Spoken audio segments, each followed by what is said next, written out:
Wedding day 2-3 മണിക്കൂറുകൾ കൊണ്ട് അത് തീരും. വെഡഡ് ലൈഫ് ഒരായുസ് മുഴുവനും ജീവിക്കേണ്ടതാണ്. അവിടെ ബൈബിൾ പ്രിൻസിപ്പിൾസിലാണ് നമ്മൾ നിൽക്കേണ്ടത്. തിരുവെഴുത്തിൽ വെളിപ്പെടുത്തിയിരിക്കുന്ന തത്വങ്ങൾ ഗ്രഹിച്ച് ആ അടിസ്ഥാനത്തിന്മേൽ നമ്മുടെ കുടുംബജീവിതം പണിയുന്നില്ല എങ്കിൽ നമുക്കും നമ്മുടെ കുഞ്ഞുങ്ങൾക്കും പരാജയമുണ്ടാകും. പ്രത്യേകിച്ച് ഈ കാലഘട്ടം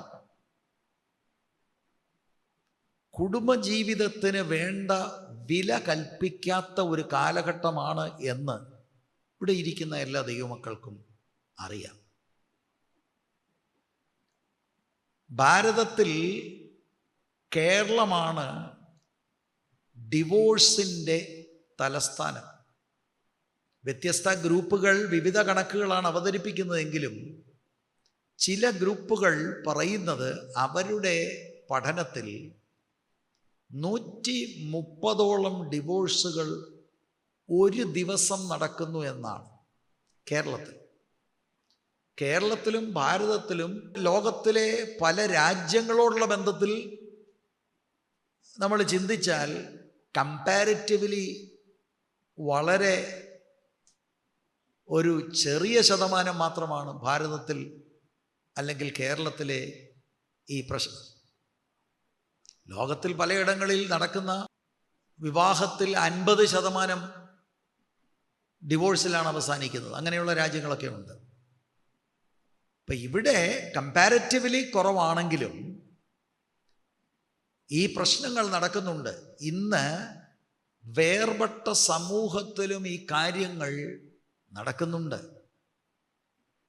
അതുകൊണ്ട് ബൈബിളിലേക്ക് നമ്മൾ മടങ്ങി വരണം. നമ്മുടെ കുഞ്ഞുങ്ങൾ, നിങ്ങളിതെല്ലാവരും മനസ്സിലാക്കണം.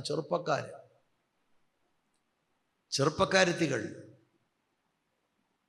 പെന്തിക്കോസ്തിൽ വന്നതുകൊണ്ട് നിങ്ങളുടെ കുടുംബം സുരക്ഷിതമല്ല. പെന്തക്കോസ്തിൽ വന്ന് ദൈവവചനം പ്രസംഗിക്കുന്ന ഒരിടത്ത് ദൈവവചനം കേൾക്കാൻ ഒരവസരം നിങ്ങൾക്ക് കിട്ടുന്നത് ഒരു വലിയ ഭാഗ്യമാണ്. എന്നാൽ ബൈബിളിൽ വെളിപ്പെടുത്തിയിരിക്കുന്ന ദൈവത്തിൻ്റെ മനസ്സ് വ്യക്തിപരമായ ജീവിതത്തിൽ കോപ്പി ചെയ്യുന്നില്ലെങ്കിൽ, അതനുസരിക്കുന്നില്ലെങ്കിൽ നമ്മൾ അപകടത്തിലാണ് എന്ന തിരിച്ചറിവ് നമുക്കുണ്ടാകണം. ചെറുപ്പക്കാരെ മാത്രമല്ല പറയുന്നത്, ഇന്ന് വിവാഹിതരായി ഇവിടെ ഇരിക്കുന്ന 10, 20, 30, 40 വർഷം കഴിഞ്ഞാലും ആ അപകടം മാറുന്നില്ല. ഓരോ ദിവസവും ആ വെഡഡ് ലൈഫിൽ ദൈവത്തിൻ്റെ വചനം നാം അപ്ലൈ ചെയ്യണം. കർത്താവായ യേശുക്രിസ്തുവിനെ മത്തായിയുടെ സുവിശേഷം 19-ാം അധ്യായത്തിൽ ഫരീസയർ കർത്താവിനെ പരീക്ഷിച്ചുകൊണ്ട് ഒരു ചോദ്യം ചോദിക്കുന്നു. 3-ാം വാക്യം മുതൽ പരീശന്മാർ അവൻ്റെ അടുക്കൽ വന്ന് ഏത് കാരണം ചൊല്ലിയും ഭാര്യയെ ഉപേക്ഷിക്കുന്നത് വിഹിതമോ എന്ന് അവനെ പരീക്ഷിച്ച് ചോദിച്ചു. അതിന് അവൻ, സൃഷ്ടിച്ചവൻ ആദിയിൽ അവരെ ആണും പെണ്ണുമായി സൃഷ്ടിച്ചു എന്നും. അവിടെ നിങ്ങൾ കണ്ടോ അവരുടെ ശ്രദ്ധ, ഈ ചോദ്യം ചോദിച്ചവരുടെ ശ്രദ്ധ കർത്താവ് ആദിയിലേക്ക് കൊണ്ടുവരികയാണ്. എന്നിട്ട് താഴോട്ട് നമ്മൾ വായിക്കുമ്പോൾ 5-ാം വാക്യം, അത് നിമിത്തം മനുഷ്യൻ അപ്പനെയും അമ്മയെയും വിട്ട് ഭാര്യയോട് പറ്റിച്ചേരും, ഇരുവരും ഒരു ദേഹമായി തീരും എന്ന് അരുളി ചെയ്തു എന്ന് നിങ്ങൾ വായിച്ചിട്ടില്ലയോ?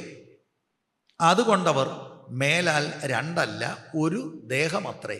ആകയാൽ ദൈവം യോജിപ്പിച്ചതിനെ മനുഷ്യൻ വേർപിരിക്കരുത് എന്നുത്തരം പറഞ്ഞു. 7-ാം വാക്യം, അവർ അവനോട്, എന്നാൽ ഉപേക്ഷണപത്രം കൊടുത്തിട്ട് അവളെ ഉപേക്ഷിപ്പാൻ മോശ കൽപ്പിച്ചത് എന്ത് എന്ന് ചോദിച്ചു.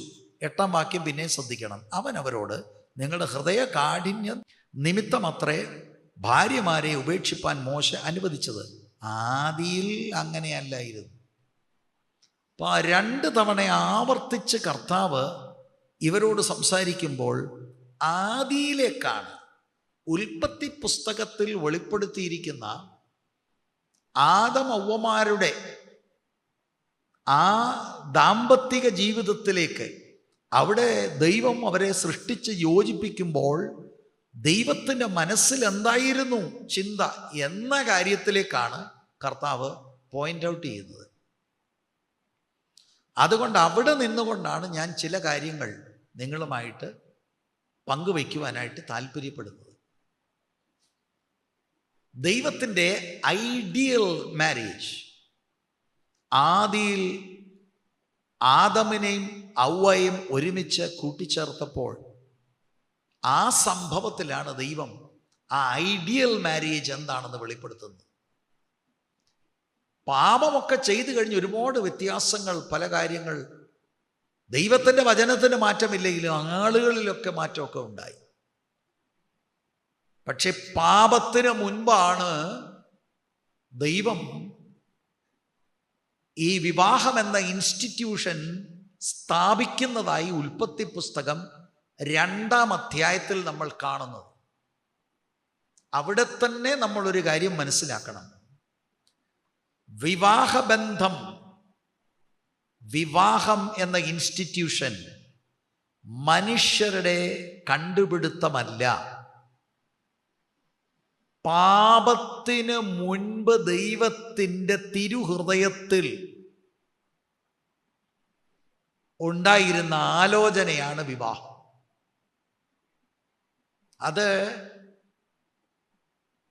നമ്മുടെ ഉള്ളത്തിൽ ആഴമായി അത് പതിയണം. അല്ലാതെ ഒരു നോളജ് റെൽമിൽ അത് നിന്നാലും അത് ശരിയാകില്ല. ചില ആളുകളൊക്കെ ചിന്തിക്കുന്നത് വിവാഹ ജീവിതവും കുടുംബജീവിതവും ഒക്കെ അശുദ്ധമാക്കുന്നതാണെന്ന് ചിന്തിക്കുന്ന ആളുകളുണ്ട്. അങ്ങനെയല്ല. പാപം ചെയ്യുന്നതിന് മുമ്പ്, ആദ്യത്തെ പാപം ഞാൻ ഉദ്ദേശിക്കുന്നത്, ആദാം പാപം ചെയ്യുന്നതിന് മുമ്പ് അല്ലെങ്കിൽ ഹവ്വ വഞ്ചിക്കപ്പെടുന്നതിന് മുമ്പ് വിശുദ്ധനായ ദൈവത്തിൻ്റെ തിരുഹൃദയത്തിൽ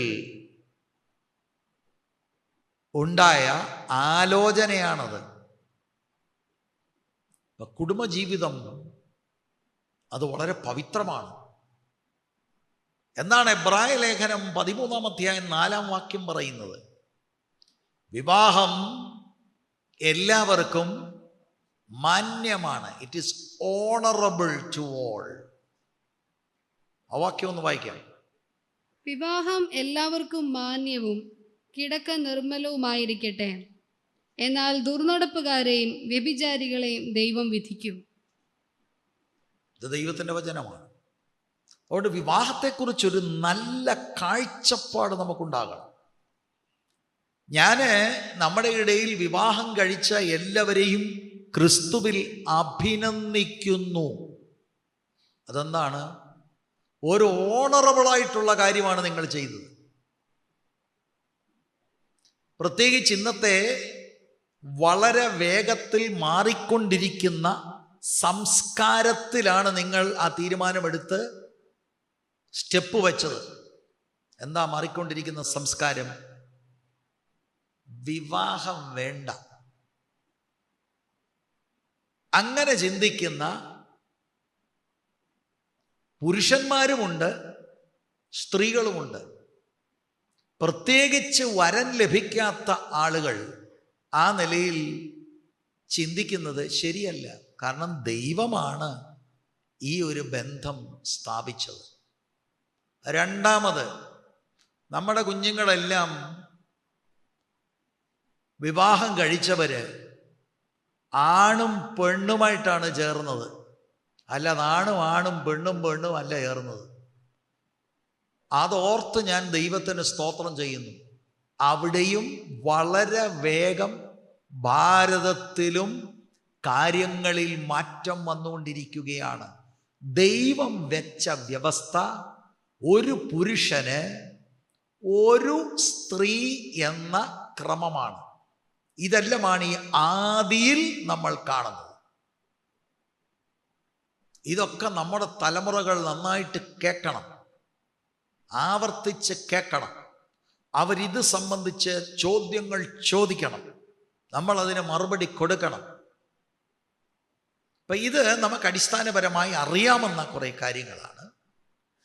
ഈ ഒരു മുഖവര ഞാൻ പറഞ്ഞിട്ട്, ഈ പുരുഷൻ്റെയും സ്ത്രീയുടെയും ഉത്തരവാദിത്വത്തെക്കുറിച്ച് ഉൽപ്പത്തി പുസ്തകം 1 മുതൽ 3 വരെയുള്ള അധ്യായങ്ങളിൽ രേഖപ്പെടുത്തിയിരിക്കുന്ന ദൈവവചനത്തിൽ നിന്ന് കുറെ തത്വങ്ങളാണ് ഞാൻ നിങ്ങളുടെ ശ്രദ്ധയിൽ കൊണ്ടുവരുന്നത്. പ്രായമുള്ളവർക്ക് വന്നുപോയ ക്ഷീണങ്ങളെ, വന്നുപോയ വചനവിരുദ്ധമായ കാര്യങ്ങളെ നിങ്ങൾക്ക് ഈ വചനം കേൾക്കുമ്പോൾ മാനസാന്തരപ്പെട്ട് തിരുത്താൻ കഴിയും. വിവാഹത്തിലേക്ക് പ്രവേശിക്കുവാൻ ആഗ്രഹിക്കുന്ന പെൺകുട്ടികളും ആൺകുട്ടികൾക്കും ശരിയായ ഒരു കാഴ്ചപ്പാട് നിങ്ങൾക്ക് ഉണ്ടാകുവാൻ ഈ ധ്യാനം ഉതകട്ടെ എന്ന് ഞാൻ പ്രാർത്ഥിക്കുക. സ്തോത്രം. ഞാൻ ഇതിലേക്ക് കടക്കുന്നതിന് മുമ്പ് 1-2 കാര്യം കൂടെ പറയാം. ആദമിനെയും ഹവ്വായും കൂടെ കൂട്ടിച്ചേർക്കുമ്പോൾ അവരൊരുമിച്ച് താമസിക്കാൻ വേണ്ടിയാണ് കൂട്ടിച്ചേർക്കുന്നത്. അല്ലാതെ ആദം ഏദൻ തോട്ടത്തിലും ഹവ്വ വേറെ എങ്ങാണ്ടും അല്ല. ദൈവത്തിൻ്റെ ഒറിജിനൽ ഡിസൈൻ അങ്ങനെ അല്ല. മരണം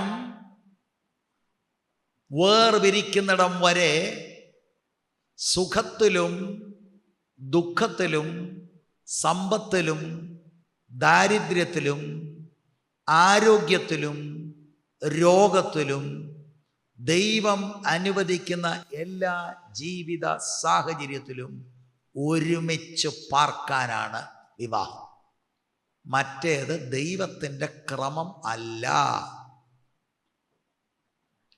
2-ാം അധ്യായത്തിലാണ്, ഉൽപ്പത്തി പുസ്തകം 2-ാം അധ്യായത്തിലാണ്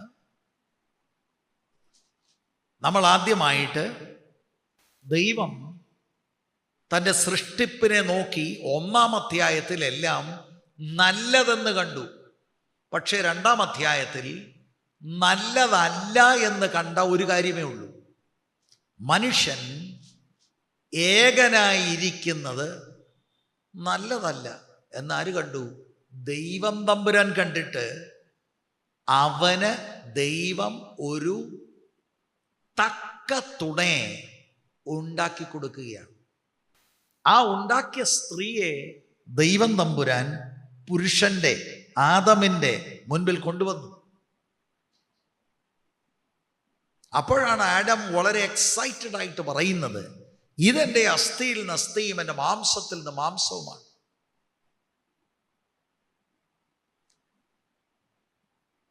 ദൈവമാണ് മാച്ച് മേക്കർ. ദൈവം തക്ക ആളെ കൊണ്ടുവരും. അതാണ് ദൈവത്തിൻ്റെ കാര്യപരിപാടി. അല്ലാതെ ആദം ഇതിൻ്റെ ഒന്നും പുറകെ പോവുകയല്ലായിരുന്നു. ദൈവം കണ്ടു, ആദമിൻ്റെ നീഡിനെ ദൈവം മനസ്സിലാക്കി. അത് തന്നെ നമുക്ക് നമ്മുടെ ചിന്ത ഉണർത്തണം.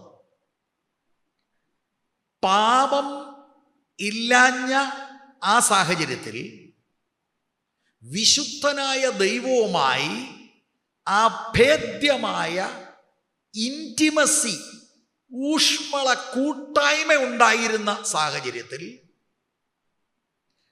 എല്ലാ മൃഗങ്ങളെയും അവർക്ക് പേരിട്ട് കഴിഞ്ഞ് ഈ മൃഗങ്ങളുടെ കൂടെയുള്ള എല്ലാ അസോസിയേഷനും ഉണ്ടായിരുന്ന ആ കാലത്തിൽ ഭക്ഷിക്കാൻ ഏദൻ പൂങ്കാവനത്തിൽ എല്ലാ കാര്യവും ഉണ്ടായിരുന്ന സമയത്ത് ദൈവം കാണുകയാണ്, ഇത് നല്ലതല്ല. ദൈവവുമായിട്ടുള്ള കൂട്ടായ്മ പോരെ ആദമിന്. ദൈവം പറയാ നല്ലതല്ല,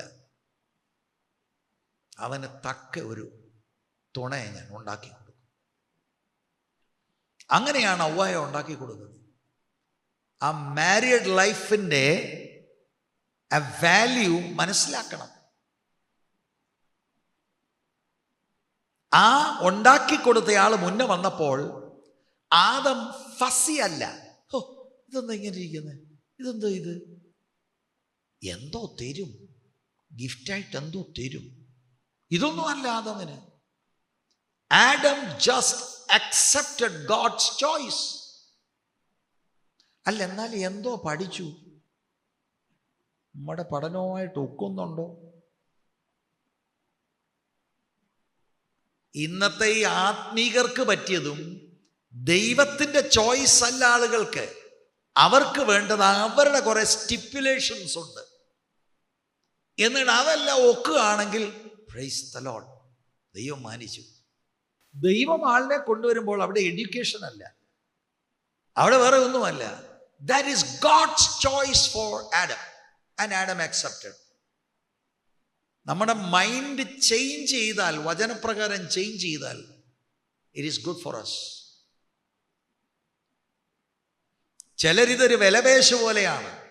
എന്തോ തരും, 10 അല്ല, 10 എന്ന് പറഞ്ഞാൽ 10 രൂപയോ 10,000 10 ലക്ഷമോ എന്താ ഉദ്ദേശിച്ച് അവനെ കൊണ്ടത് പറയിപ്പിക്കും. അങ്ങനെ ഇരിക്കുമ്പോൾ വേറെ ഇടത്തുനിന്ന് 15 വന്നു. ഏതാ അപ്പം ദൈവഹിതം? 15 ദൈവഹിതം അല്ല എന്തോ അല്ലേ?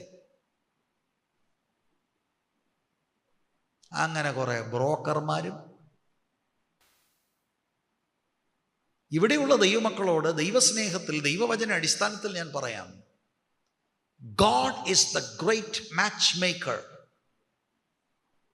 നമ്മൾ ആരെയും തപ്പിപ്പോകേണ്ട കാര്യമില്ല, ദൈവം നമ്മുടെ മുൻപിൽ കൊണ്ടുവരും. അപ്പം ന്യായമായൊരു ചോദ്യമാണ് പാസ്റ്ററെ, അത് അന്ന് അക്ഷരികമായി അങ്ങനെയൊക്കെ നടന്നു, ഇന്നെങ്ങനെയാണ്? ഞാൻ പറയാം. ദൈവം നിങ്ങളുടെ മേൽ തന്നിരിക്കുന്ന ഉത്തരവാദിത്തപ്പെട്ടവരുണ്ട്. നിങ്ങളുടെ മാതാപിതാക്കൾ, നിങ്ങളെ ആത്മീകമായി ശുശ്രൂഷിക്കുന്ന കർത്തൃദാസന്മാർ, ഇങ്ങനെയുള്ളവരറിഞ്ഞ് അവരുടെ ആലോചനയിൽ കാര്യം വരുമ്പോൾ പ്രാർത്ഥനയോടെ. ഇപ്പം മനുഷ്യനായോണ്ട് ചില കാര്യത്തിൽ ചിലരൊക്കെ ചില ആലോചന വരുമ്പോൾ തെറ്റുകൾ സംഭവിക്കാം. അപ്പം മാതാപിതാക്കളാണെങ്കിലും പെൺകുട്ടിയാണെങ്കിലും ആൺകുട്ടിയാണെങ്കിലും വളരെ പ്രാർത്ഥിക്കണം. പക്ഷെ ഇന്ന് ദൈവം ഇത് കൊണ്ടുവരുന്നത് മാതാപിതാക്കളുടെയും ആത്മിക ശുശ്രൂഷ ചെയ്യുന്നവരുടെയും ഒക്കെയാണ്. ചിലപ്പോൾ നമ്മുടെ റിലേഷൻസ് ആയിരിക്കാം, നമ്മളുമായിട്ട് ബന്ധമുള്ളവർ. ദൈവത്തിന് ആരെയും ഉപയോഗിക്കാൻ കഴിയും. അങ്ങനെയാണ് ദൈവം ഒരു സൂട്ടബിൾ ഹെൽപ്പറിനെ പുരുഷന്മാർക്ക് കൊണ്ടുവരുന്നത്. സ്തോത്രം. ഇപ്പൊ ഈ വിവാഹത്തിലേക്ക് നമ്മൾ പ്രവേശിക്കുമ്പോൾ അറിഞ്ഞിരിക്കേണ്ട കുറെ കാര്യങ്ങൾ. ഒന്നാമത്, ഉൽപ്പത്തി പുസ്തകം 1-ാം അധ്യായം അതിൻ്റെ 26-27 വാക്യത്തിൻ്റെ അടിസ്ഥാനത്തിൽ അവരുടെ വ്യക്തിത്വത്തിൽ സമത്വമാണ് ബൈബിൾ പറയുന്നത്. 27-ാം വാക്യം, ഇങ്ങനെ ദൈവം തൻ്റെ സ്വരൂപത്തിൽ മനുഷ്യനെ സൃഷ്ടിച്ചു, ദൈവത്തിൻ്റെ സ്വരൂപത്തിൽ അവനെ സൃഷ്ടിച്ചു, ആണും പെണ്ണുമായി അവരെ സൃഷ്ടിച്ചു. രണ്ടുപേരും, സ്ത്രീയും പുരുഷനും രണ്ടുപേരും ദൈവത്തിൻ്റെ സ്വരൂപത്തിൽ, സാദൃശ്യത്തിലാണ് ദൈവം സൃഷ്ടിച്ചത്. സ്ത്രീ പുരുഷനേക്കാൾ താണ സൃഷ്ടിയല്ല. നമ്മുടെ അകത്തേക്ക് ഇത് കയറണം, നമ്മുടെ മൈൻഡിൽ അത് മനസ്സിലാക്കണം. ഇരുവരും ദൈവ മുൻപാകെ ഈക്വലാണ്. കാരണം രണ്ടുപേരെയും ദൈവത്തിൻ്റെ സ്വരൂപത്തിലും സാദൃശ്യത്തിലുമാണ് ദൈവം സൃഷ്ടിച്ചിരിക്കുന്നത്.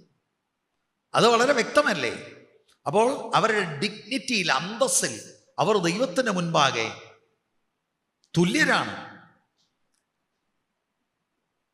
ദൈവത്തിന് മുൻപാകെ അവർ രണ്ടും പ്രധാനപ്പെട്ടവരാണ്.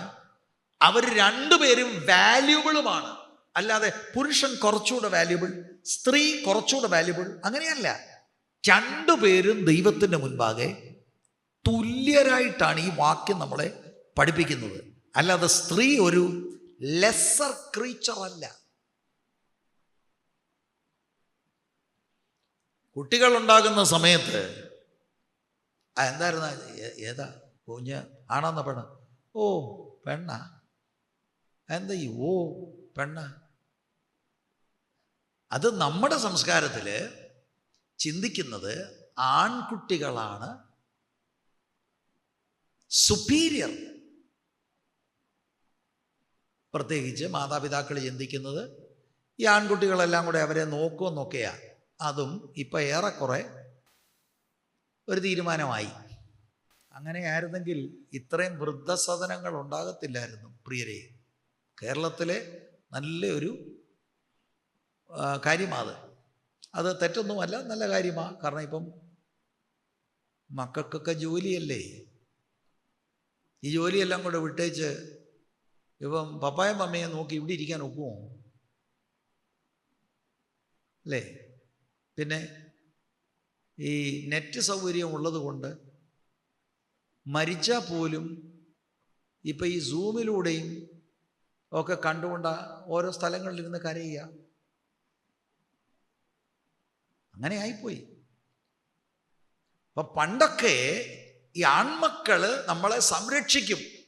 അതായിരിക്കാം ആളുകൾക്ക് ആൺകുട്ടികൾ വേണം, ആൺകുട്ടികൾ വേണം.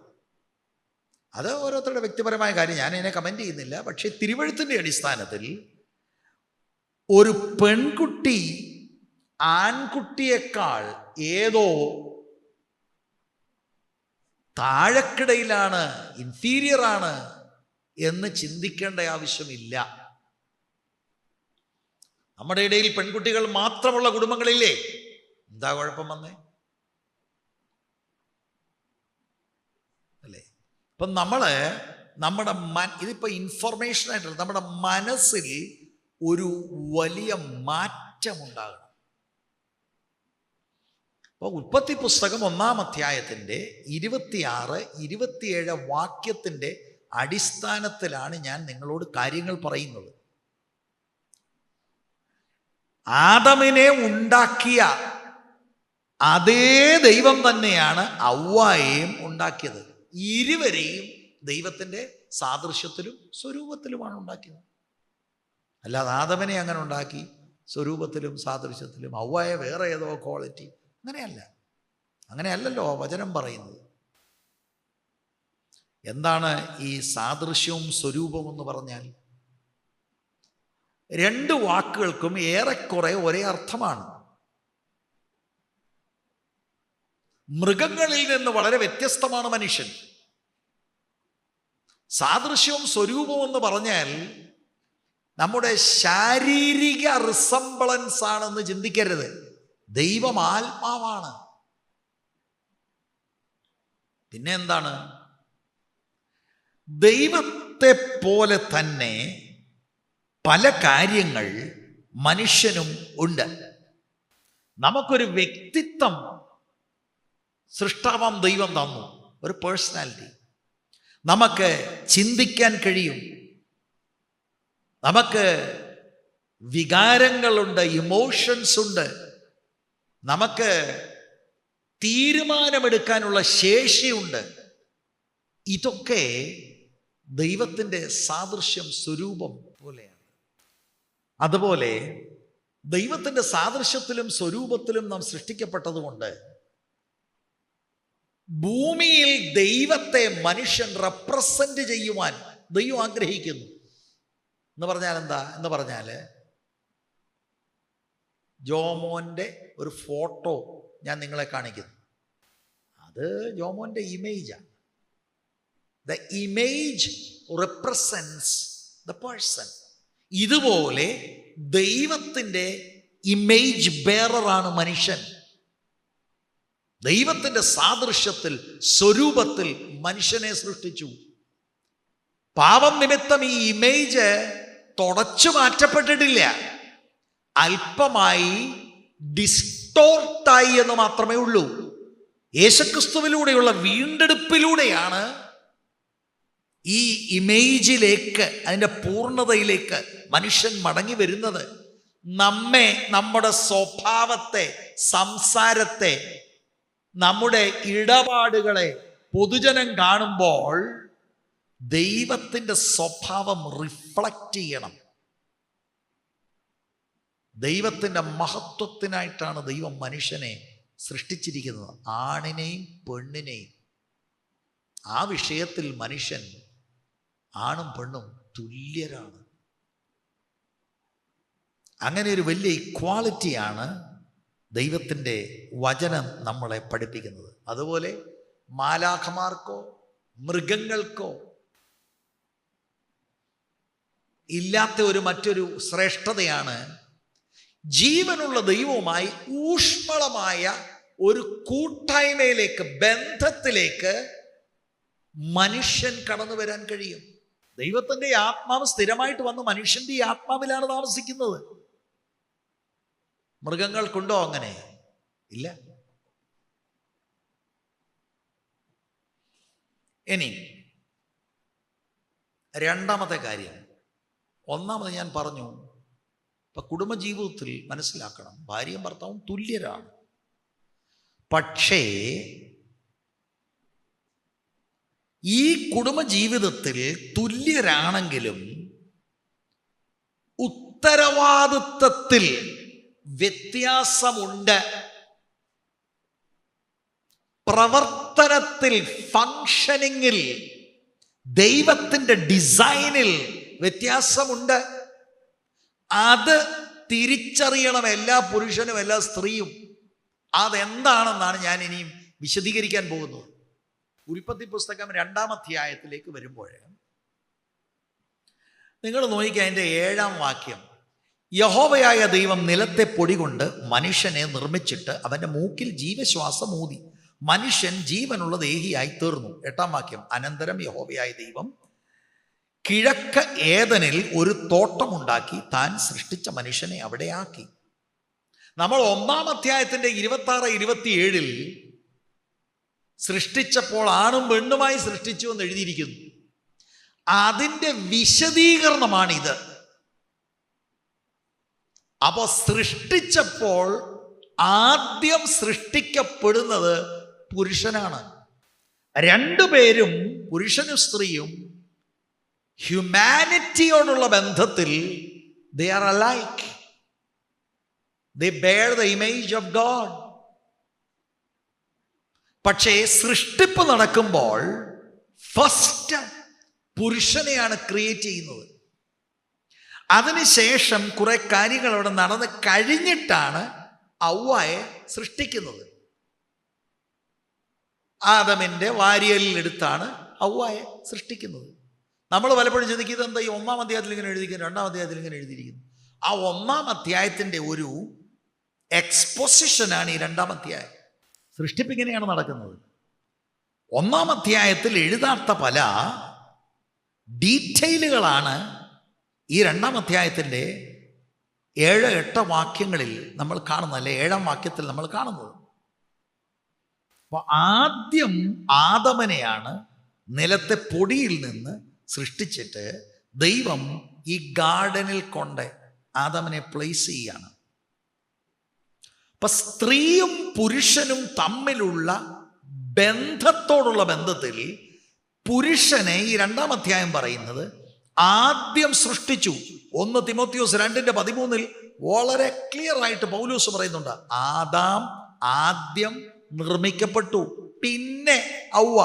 ദൈവത്തിന് എന്താ ഇതിലൂടെ സംസാരിക്കാനുള്ളത്? ഇതിൻ്റെ എഴുത്തുകാരനായ മോശയ്ക്ക് എന്തുവാ കൈമാറാനുള്ളത്? ദൈവത്തിൻ്റെ ആത്മാവ് മോശയിൽ നിന്ന് നടത്തിയപ്പോൾ എന്താണ് ഇതിൽ അന്തർലീനമായി കിടക്കുന്നത്? ഞാൻ ചോദിക്കട്ടെ, ദൈവത്തിന് ഒരു ദിവസം തന്നെ ആദമിനെ സൃഷ്ടിച്ചവർ ഹവ്വയെ അങ്ങ് സൃഷ്ടിച്ചുകൂടെ? Why take the pain of taking out a rib and then closing that place with flesh and then making a woman out of the rib? What for? ആദമിനെ ഉണ്ടാക്കിയതുപോലെ തന്നെ ഹവ്വയെ ഉണ്ടാക്കത്തില്ലേ? അപ്പോൾ ഇന്റൻഷനലി ആണ് ദൈവം അത് ചെയ്തിരിക്കുന്നത്. നാം കാര്യം മനസ്സിലാക്കണം. ശരിക്കും ആദ്യം ആദമിനെ ഉണ്ടാക്കി കഴിഞ്ഞിട്ട് ദൈവം അവൻ ഏകനായിരിക്കുന്നത് നല്ലതല്ല എന്നൊക്കെ ദൈവം പറഞ്ഞ് മൃഗങ്ങളെ മുഴുവനും അവൻ്റെ മുന്നിൽ കൂടെ നടത്തുന്നു. എല്ലാത്തിനും പേര് കൊടുത്തു ആദാം. എക്സ്ട്രാ ഓർഡിനറിലി ബ്രില്യൻറ്റ് അല്ലേ? ലക്ഷക്കണക്കിന് സ്പീഷീസ് അല്ലേ, ഇതിന് മുഴുവൻ ആദാം പേരിട്ടത്. പക്ഷെ ആദാമിന് ഇതിനകത്തൊന്നും ഒരു തുണേ. പിന്നെന്തിനാണ് ദൈവം ഇങ്ങനെ ചെയ്തത്? ആദാം ഓരോത്തിനും പേരിടുമ്പോൾ എല്ലാ മൃഗത്തിനും അതിൻ്റെ ഒരു ഇണയുണ്ട്. ഒരു പക്ഷെങ്കിൽ ദൈവം കൊടുക്കാൻ പോകുന്ന ഈ ദാനം, ഈ ഹെൽപ്പറാകുന്ന ഔവ്വയെ കൊടുക്കുന്നതിന് മുമ്പ് ആദമിന് ഒരു നീഡ് ബോധ്യമാകാൻ വേണ്ടി ദൈവം ഇങ്ങനെ അനുവദിക്കുകയായിരിക്കാം. So that Adam will know that he needs a helper. എന്നിട്ടാണ് ദൈവം വാരിയിൽ എടുത്തിട്ട് ഔവ്വയെ സൃഷ്ടിക്കുന്നതായിട്ട് കാണുന്നത്. രണ്ടു പേർക്കും വ്യത്യസ്ത ഉത്തരവാദിത്തങ്ങളാണ്. ആളുകൾ ഈക്വലാണ് ദൈവത്തിൻ്റെ മുൻപിലെങ്കിലും ഒരാളെ നേരത്തെ സൃഷ്ടിച്ചു എന്ന് മാത്രമല്ല, ശ്രദ്ധിക്കണേ, ഈ തോട്ടത്തിൽ എങ്ങനെ ആയിരിക്കണം എന്നുള്ളതിൻ്റെ ചുമതല ഏൽപ്പിക്കുന്നത് ഔവ്വയെ അല്ല, ആദമിനെയാണ്. ആദമിനാണ് കൽപ്പന കൊടുക്കുന്നത്. നമ്മളത് വായിക്കുന്നുണ്ടല്ലോ 15 മുതലുള്ള വാക്യങ്ങളിൽ, 2:15 മുതൽ. യഹോവയായ ദൈവം മനുഷ്യനെ കൂട്ടിക്കൊണ്ടുപോയി ഏദൻ തോട്ടത്തിൽ വേല ചെയ്യുവാനും അതിനെ കാപ്പാനും അവിടെ ആക്കി. യഹോവയായ ദൈവം മനുഷ്യനോട് കൽപ്പിച്ചത് എന്തെന്നാൽ, തോട്ടത്തിലെ സകല വൃക്ഷങ്ങളുടെയും ഫലം നിനക്ക് ഇഷ്ടം പോലെ തിന്നാം, എന്നാൽ നന്മ തിന്മകളെക്കുറിച്ചുള്ള അറിവിൻ്റെ വൃക്ഷത്തിൻ ഫലം തിന്നരുത്, തിന്നുന്ന നാളിൽ നീ മരിക്കും. ഔവ്വയെ സൃഷ്ടിച്ച് കഴിഞ്ഞിട്ട് ഈ കൽപ്പന ആവർത്തിച്ചിട്ടില്ല. ആദ്യം സൃഷ്ടിച്ച് ദൈവം ഈ ഉത്തരവാദിത്വം കൊടുക്കുന്നത് ആദമിനാണ്. എന്താ ഞാൻ പറയാൻ ശ്രമിക്കുന്നതെന്ന് ഞാൻ നിങ്ങളോട് തെളിച്ചു പറയാം. കുടുംബത്തിലെ ലീഡർ ആഡമാണ്. അത് സൃഷ്ടിപ്പിൽ വളരെ ക്ലിയറായി പ്രകടമാണ്.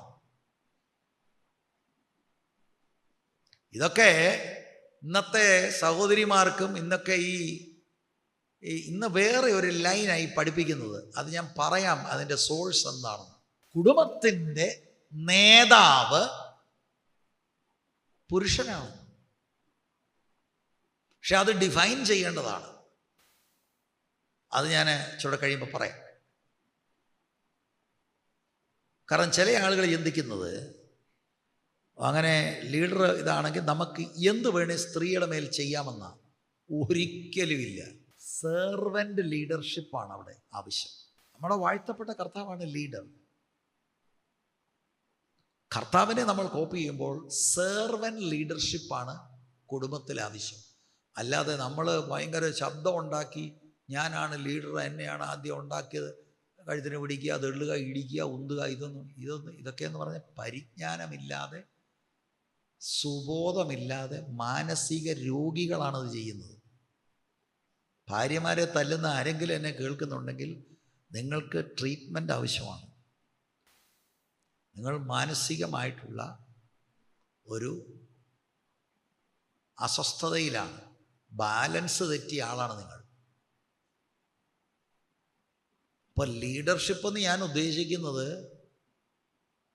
നമ്മുടെ ഇന്ന് ചിലർ പെരുമാറുന്ന അതേ അല്ല, സ്ത്രീയെ അതിനല്ല.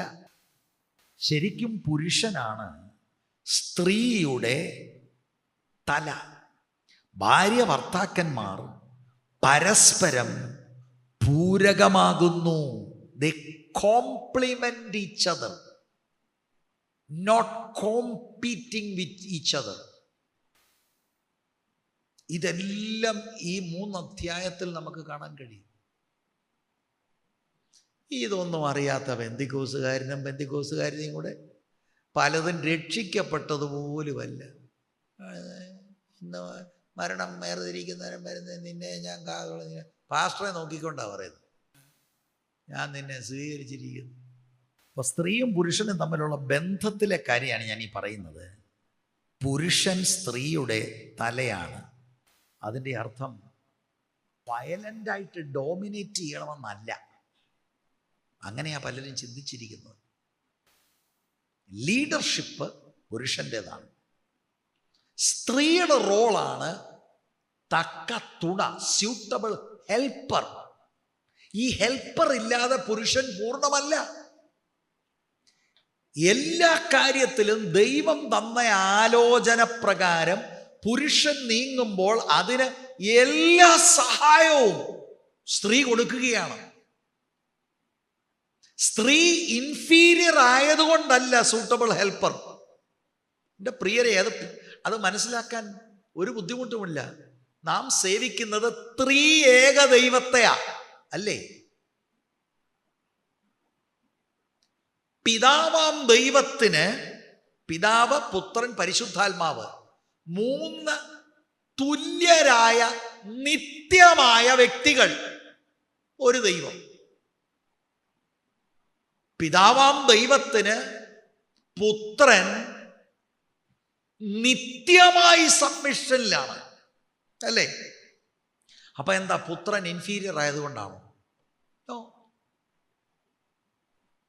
ഇതുപോലെയാണ് കുടുംബം. ഇൻഫീരിയർ ആയതുകൊണ്ടല്ല, ദൈവം വെച്ചിരിക്കുന്ന രണ്ട് ഉത്തരവാദിത്തങ്ങളാണ്. ദൈവത്തിൻ്റെ മാസ്റ്റർ പ്ലാൻ, ദൈവത്തിൻ്റെ ഡിസൈൻ കുടുംബത്തിൽ അങ്ങനെയാണ്. പുരുഷനാണ് തല, പുരുഷനാണ് നേതാവ്. സ്ത്രീയുടെ റോൾ എന്ന് പറയുന്നത് ആ പുരുഷന് വേണ്ട എല്ലാ കൈത്താങ്ങലുകളും, എല്ലാ ഹെൽപ്പും, എല്ലാ സഹായവും കൊടുക്കുക എന്നുള്ളതാണ്. അതാണ് ഐഡിയൽ ഫാമിലി. തോട്ടത്തെ കാപ്പാനും തോട്ടത്തെ അവിടെ കൃഷി ചെയ്യുവാൻ, ടില്ല് ചെയ്യുവാൻ, ഇതെല്ലാം ആദവനെ ഏൽപ്പിച്ചു. എന്താ സ്ത്രീയുടെ ജോലി? B A suitable helper, B A home maker.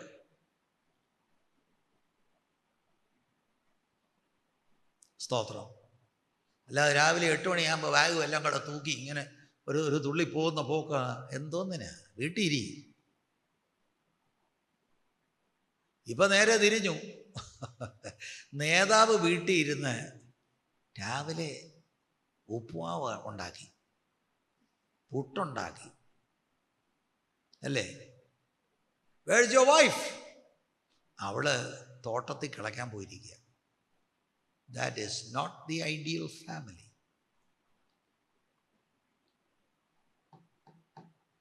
അപൂർവമായ ചില കേസുകളിൽ ഭർത്താക്കന്മാർക്ക് അവരുടെ ശാരീരികമായ അവർ ഇൻവാലിഡായി പോകുമ്പോൾ അവരെ കൊണ്ട് കുടുംബത്തെ പുലർത്തുവാൻ കഴിയാതെ ഇരിക്കുന്ന സാഹചര്യങ്ങളിൽ, മറ്റോപ്ഷൻസ് ഇല്ലാതിരിക്കുമ്പോൾ സ്ത്രീ കാര്യങ്ങൾ ചെയ്യുന്നു.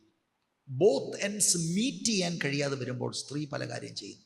പക്ഷെ സ്ത്രീയുടെ പ്രൈമറി റോൾ അതല്ല. പുരുഷനെ കൊണ്ട് കുഞ്ഞുങ്ങളെ പ്രസവിക്കാനൊക്കത്തില്ല, അത് സ്ത്രീയാണ് ചെയ്യേണ്ടത്. സ്ത്രീയുടെ റോള് ദൈവം കൊടുത്തിരിക്കാതെ. ആ കുഞ്ഞുങ്ങളെ വളർത്തണം, അപ്പൻ പ്രൊവൈഡ് ചെയ്യണം, അമ്മ വളർത്തണം.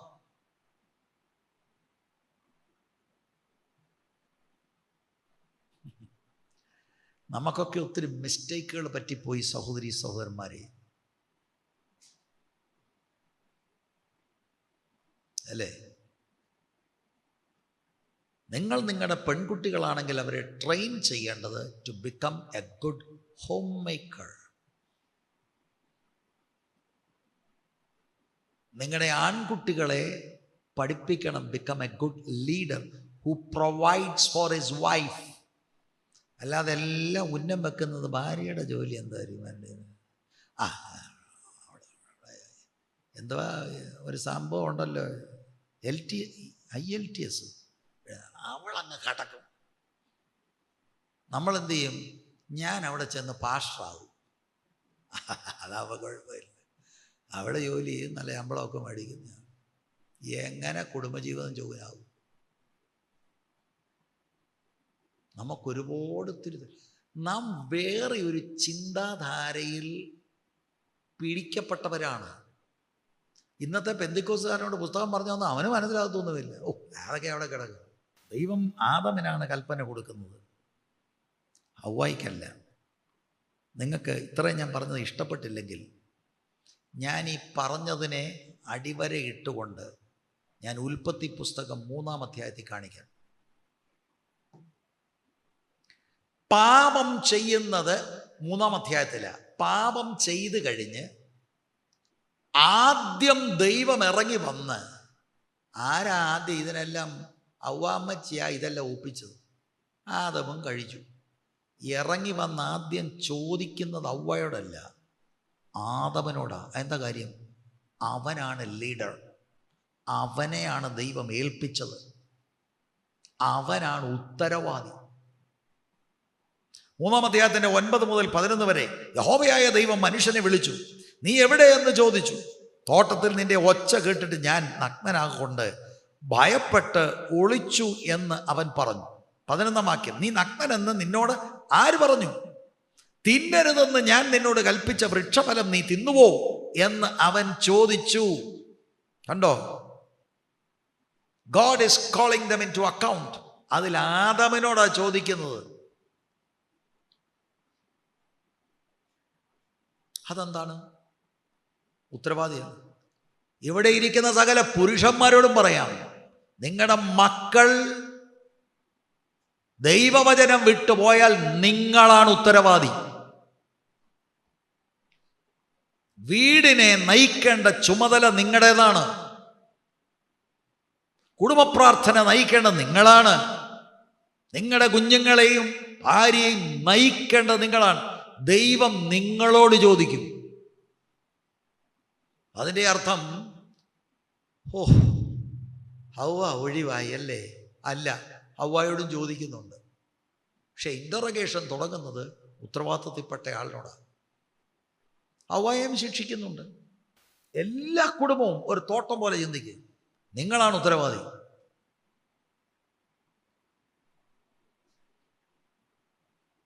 And I will tell you,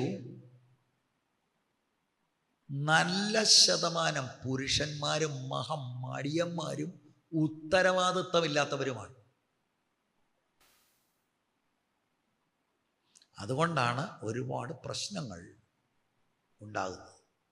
ഒരു ഫോണുണ്ട്, പുരുഷന്റെ ജോലിയാ മാന്ത്. പിന്നെ ചാരി കിടന്ന് TV ഗുസ്തി കാണുക, അത് നല്ലതാണ്. അടുത്തട്ട് തട്ടിച്ച്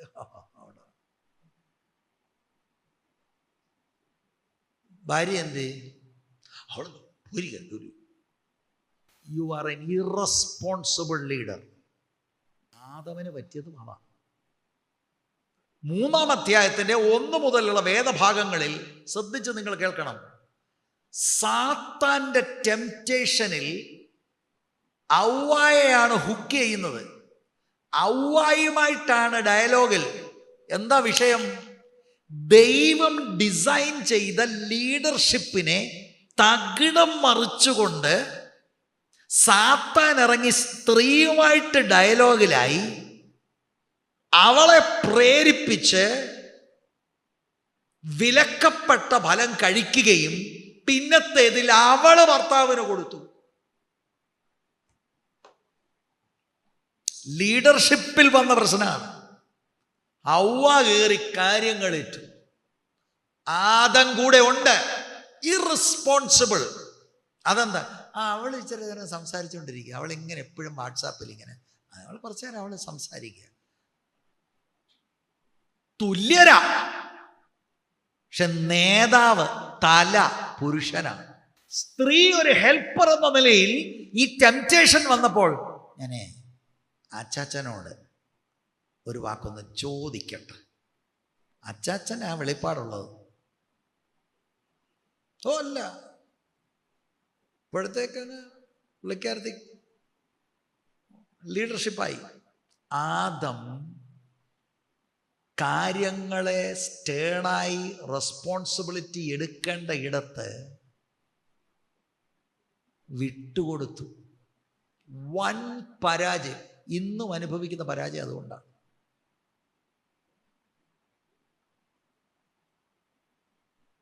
മനസ്സിലായ ഉത്തരവാദിത്വം പുരുഷന്റെ? എവിടെ ഏത് കുടുംബത്തിൽ സ്ത്രീ ലീഡർഷിപ്പിന്റെ സ്ഥാനമെടുത്താലും തകിടം മറിയും. അത് എന്താ ഇവള് ലീഡർഷിപ്പ് എടുക്കുന്നതെന്നറിയാമോ? കാശുണ്ടാക്കുന്ന അവളാണ്. പലയിടങ്ങളിൽ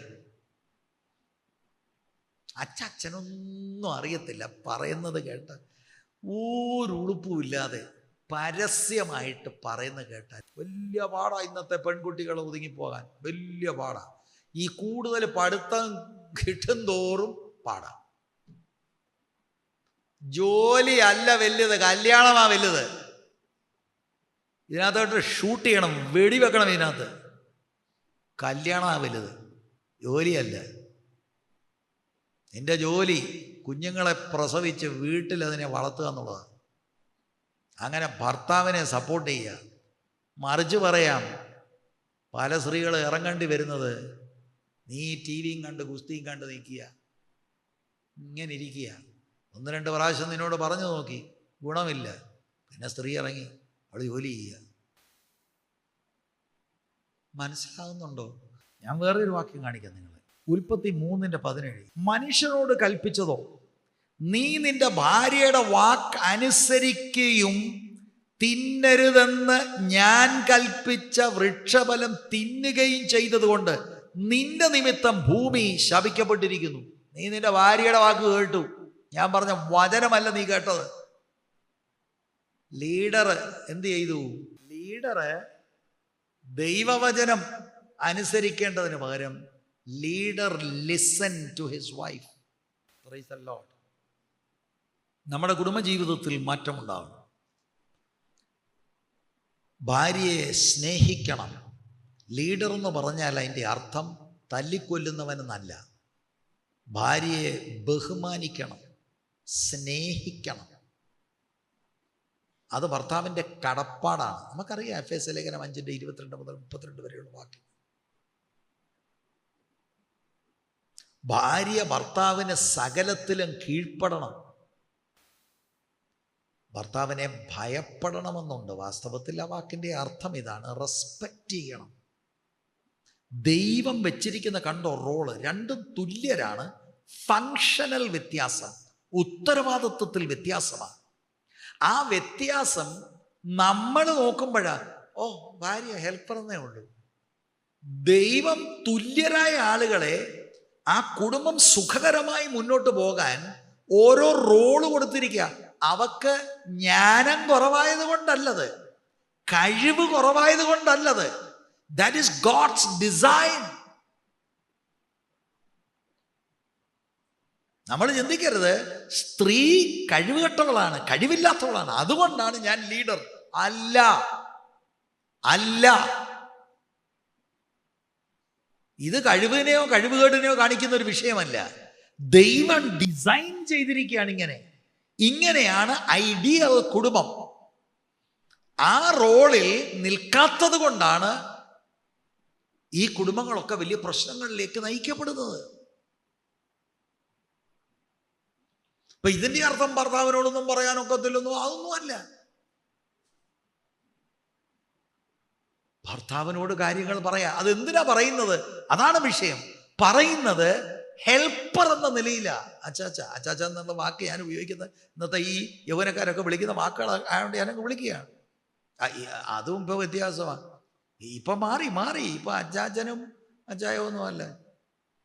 ചാർലി, നമ്മൾ ഓർക്കും ഇതാരടാ ഇത് ചാർലി, പേരാ ഇപ്പൊ വിളിക്കുന്നത്. അതിനകത്ത് തന്നെ ഒരു പ്രശ്നമുണ്ട്. ഈ പേര് വിളിക്കുന്ന ആരെങ്കിലും ഇവിടെ ഉണ്ടെങ്കിൽ അതിനകത്തെല്ലാം പ്രശ്നമാണ്. നീ കീഴ്പ്പെടുന്ന ആളല്ല. അതിന് ബൈബിളിൽ തെളിവുണ്ടോ അച്ചായാന്ന് വിളിക്കാൻ? ബൈബിളിലെ തെളിവ് ഞാൻ കാണിച്ചു തന്നാ വിളിക്കാമോ? ഭർത്താവിനോട് മത്സരിക്കുക, ഭാര്യയോട് എതിർക്കുക, ശണ്ടയിടാനേ അല്ല ഈ കൂട്ടിച്ചേർത്തത്. കോംപ്ലിമെന്റ് ചെയ്യുക. ഒരാളെ കൂടാതെ ഒക്കത്തില്ല.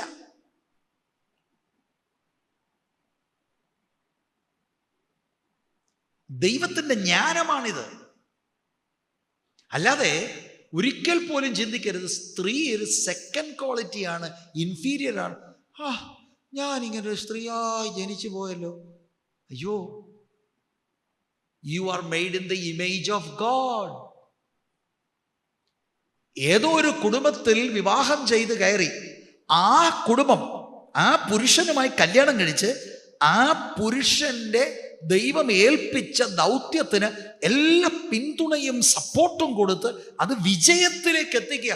ഞാൻ നിങ്ങളോട് പറയാം, ആ പുരുഷന് ആ തക്ക തുണയെ കൂടാതെ ഫങ്ഷൻ ചെയ്യാൻ സാധ്യമല്ല, ജയകരമായി നടക്കത്തില്ല.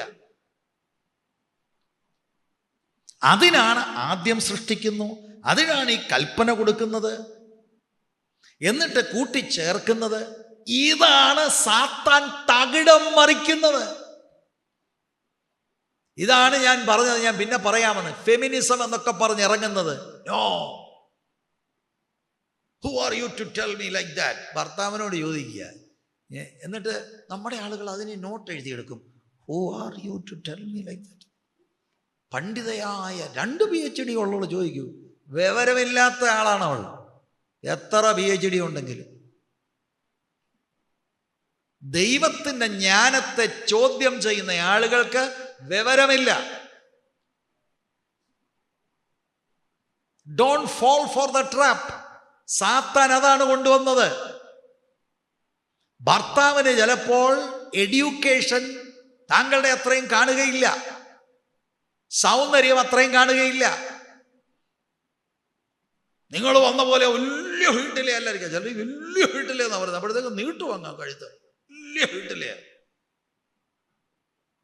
എന്താ നിങ്ങളുടെ വീട്? എല്ലാം ചൂടാനിരിക്കുക തമ്പുരാൻ.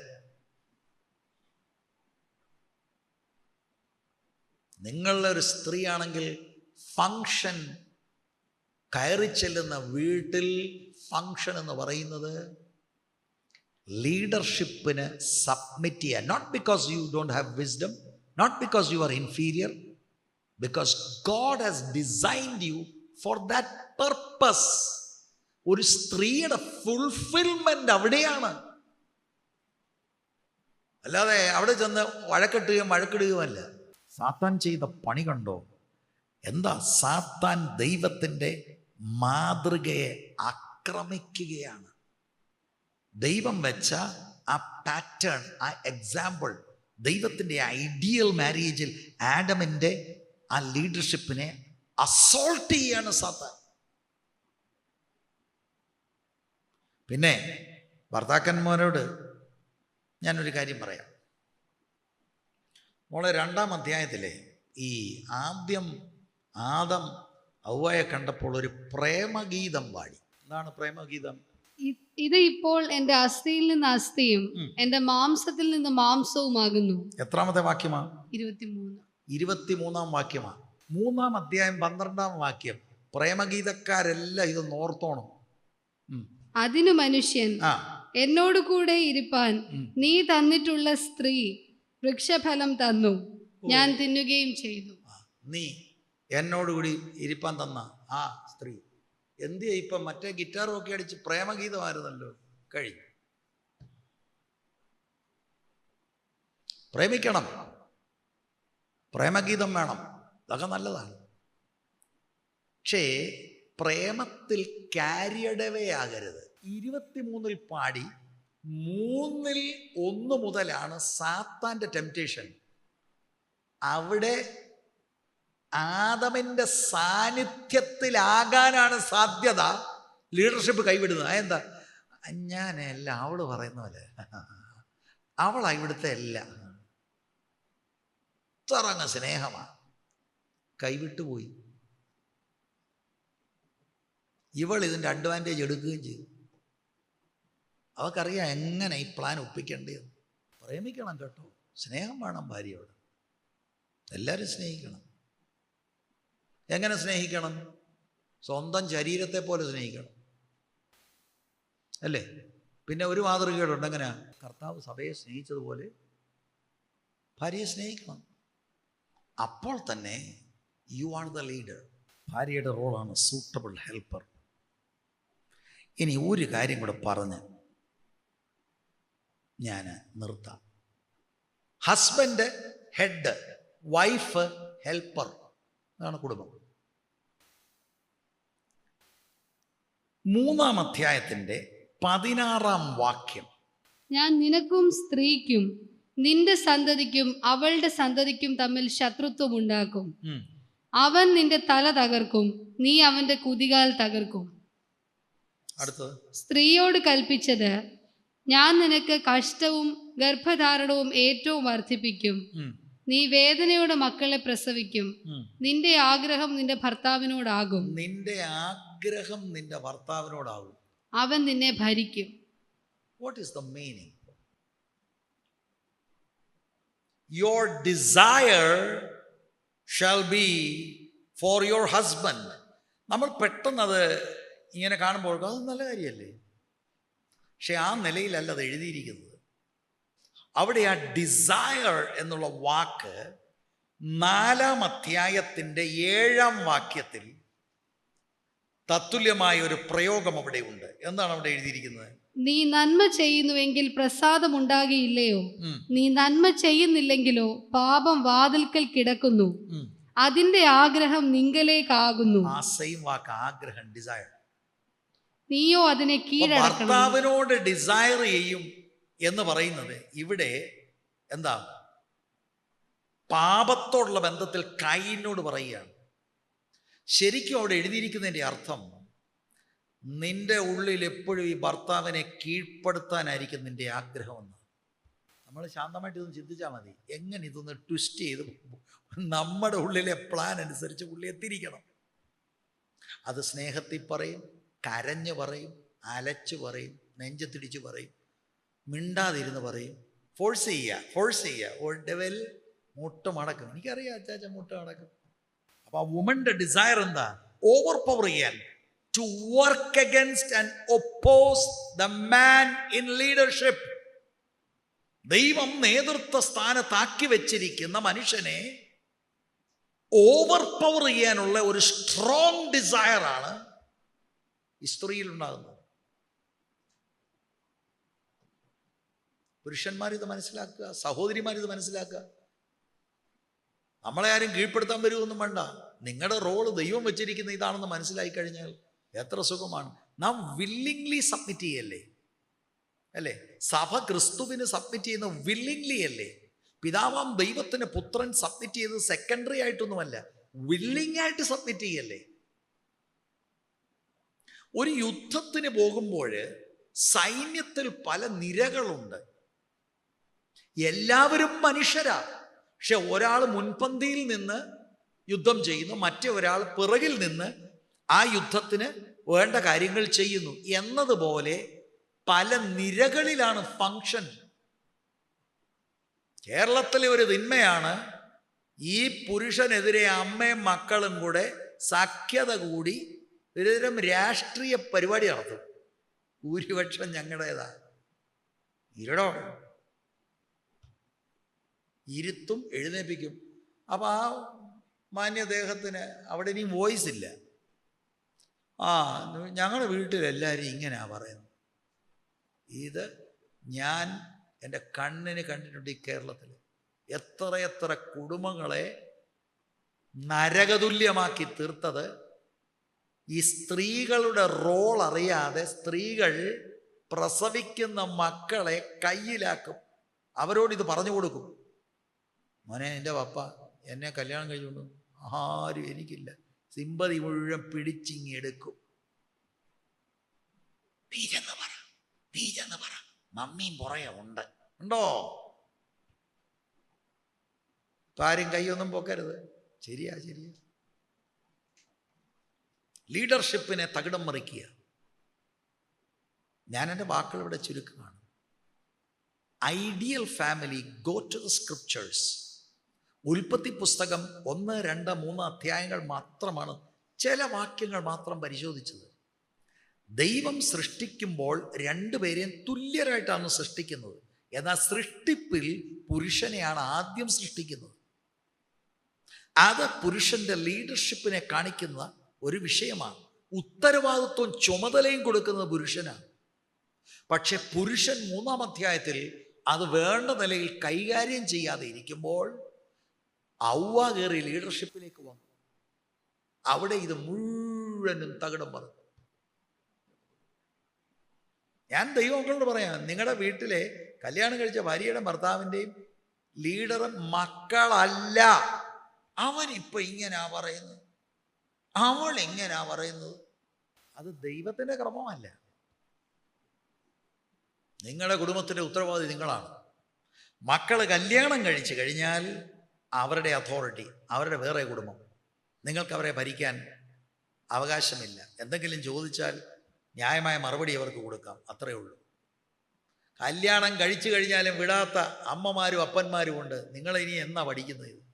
നല്ല കുടുംബജീവിതം നയിച്ചാൽ സ്വർഗതുല്യമായ അനുഭവത്തിൽ നമുക്ക് ജീവിക്കാൻ കഴിയും ഭൂമിയിൽ. അനുഗ്രഹിക്കപ്പെട്ട കുടുംബജീവിതം ദൈവത്തിൻ്റെ ദാനമാണ്. പരസ്പര ബഹുമാനത്തോടെ, പരസ്പര സ്നേഹത്തോടെ ആ കുഞ്ഞുങ്ങളെ വളർത്തിയാൽ അവരെത്ര നന്നായി വളരുമെന്നറിയാം. അല്ലാത്ത വീട്ടിലെ കുഞ്ഞുങ്ങൾ വളരുന്നത് വളരെ വികലമായിട്ടായിരിക്കും. ദൈവവചനത്തിലേക്ക് മടങ്ങി വാ. കുടുംബത്തിൽ പിശാചിന് ഇടം കൊടുക്കരുത്.